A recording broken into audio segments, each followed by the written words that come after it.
What's up everybody? Today's review is on the Bosch GTA 2600 miter saw stand. I will do a separate video for the miter saw. Today is just the miter saw stand. So you can go from 1.2 meters up to 2.6 meters. So it's good for up to 5 meter lumber. It's very sturdy. You can't really move it, and once you get the saw on it, it does not move. You can have 160 kilograms on it, which that's quite a lot considering the saw only weighs about 17 kilograms. It folds up nicely. I'll show you that later. It has a leveling foot on the back, and we have it on pieces of wood on either side so it doesn't sink into the dirt. But if you have a concrete floor, you can just set it on the concrete and it will be very solid. To take the saw off, you just simply undo these two things, these two red knobs, and lift the saw off. You can leave the saw on these brackets all the time. These brackets have a little rubber plasticky foot, so you can put your saw on a table or on the floor and not have to take these off. The extension,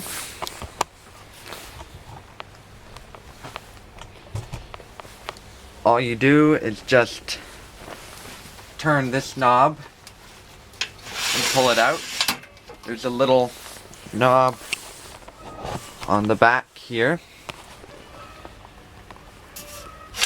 that clips in when it reaches its max. And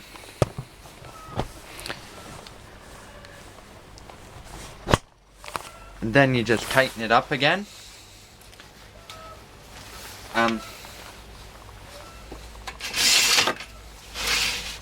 When it comes to the end, this is the only wonky thing about this saw stand, not the saw. To get it the right height, you have to move it up and down, and this knob at the back operates that. It would have been nice, because I imagine all Bosch saws probably have the same height, so it would have been nice if they had put a hole that you could just put a bolt through or something for the Bosch saws. And also this piece, as you can see here, you undo this knob and it moves up and down. In the instruction manual it said to put it like this, but I suppose if you wanted to be a little more precise, you could put it level with this, or you could just take this piece off and just use this. To make sure that it's the right height, I take a piece of steel or a straight edge, anything that's got a straight edge, not a piece of wood. Like, don't put a 2x4 on it to measure it. I just put a piece of wood on the saw, I clamp it down, and then I measure these using the knob down here to make it perfectly level with the bottom of the piece of metal.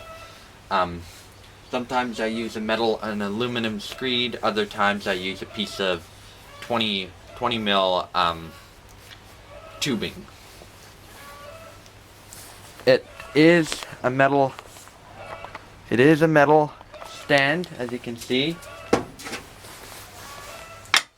You can stick your magnetic things to it, and also on the side here you can put stuff like maybe your drill on it. And then at the back here I just put my pencil in the hole for the clamp on the saw, and this keeps it from falling through. And then I just put my tape measure here so that when I'm working with the saw, I just grab my pencil and I grab my tape measure. To take the saw off, you just undo these red knobs at the bottom here, And you don't even have to fold the saw down and wrap it up to take it off. You just lift up the back and you lift it off. Put it on, you put it on like that, you let the back down. And then you line the middle of your saw up with the middle of your table and you tighten your knobs back up. So to fold it up, you have one side with holes that are higher, the other side with holes that are lower. You fold the side with the higher holes up first.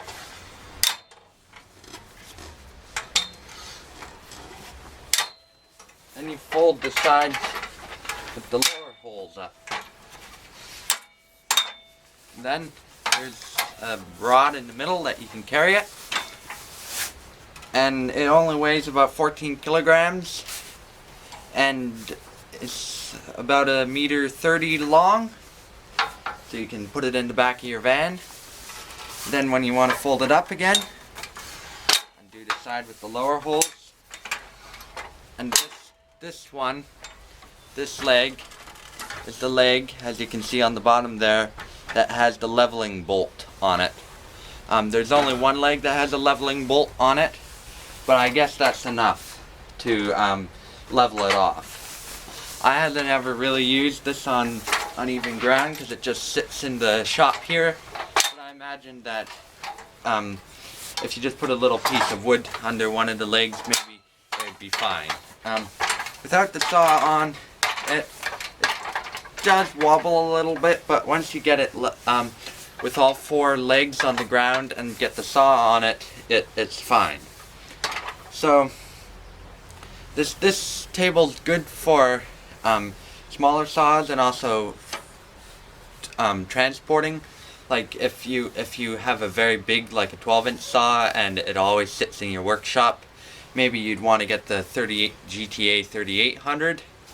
But because it's a smaller saw and we sometimes have to bring it places, this smaller table is really nice.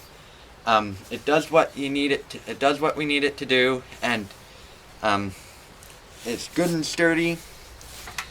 When I buy a 12-inch saw, I may get the bigger table, and that's part of the reason why we bought this table, because I figured I'll be buying a bigger saw and a bigger table soon.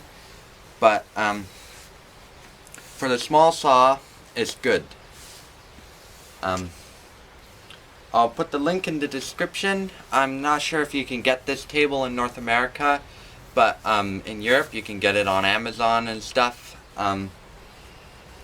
It was, I think, 1/3 the price of the bigger table. This one cost, I think, was 120 euros, whereas the GTA 3800 I think was closer to 250 euros. And the GTA 3800 is only an extra 0.2 meters anyway. So yes, thank you for watching, and I'll see you next time.